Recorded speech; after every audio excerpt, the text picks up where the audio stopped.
అందరికీ హాయ్ అండి, welcome to my channel. ఈరోజు సింపుల్ బ్రేక్ఫాస్ట్ని సేమియా ఉప్మా ఎలా ప్రిపేర్ చేసుకోవాలో మీతో షేర్ చేస్తాను. దానికి నేను ఒక గ్లాస్ సేమియాని తీసుకున్నాను.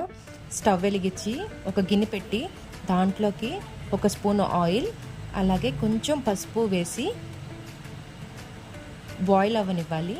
తర్వాత స్టవ్ వెలిగించి ఒక బాండి పెట్టి దాంట్లోకి ఆవాలు, జీలకర్ర, పచ్చిశనగపప్పు, ఎండుమిర్చి అలాగే కొద్దిగా చాయపప్పు వేసి చక్కగా ఫ్రై చేసుకోవాలి.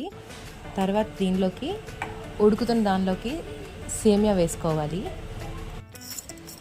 సేమియాని ఒక చిల్లులు జాలీలోకి వేసుకుని కూలింగ్ వాటర్ పోసుకోవాలి. కూలింగ్ వాటర్ పోయటం వల్ల ఏంటంటే సేమియా ఓవర్ కుక్ అవ్వదు. తర్వాత వేయించుకున్న పోపు మిశ్రమంలోకి ఈ సేమియా వేసుకొని సాల్ట్ కొంచెం అలాగే కొద్దిగా నిమ్మచెక్క పిండేసుకొని సర్వ్ చేసుకోవాలి.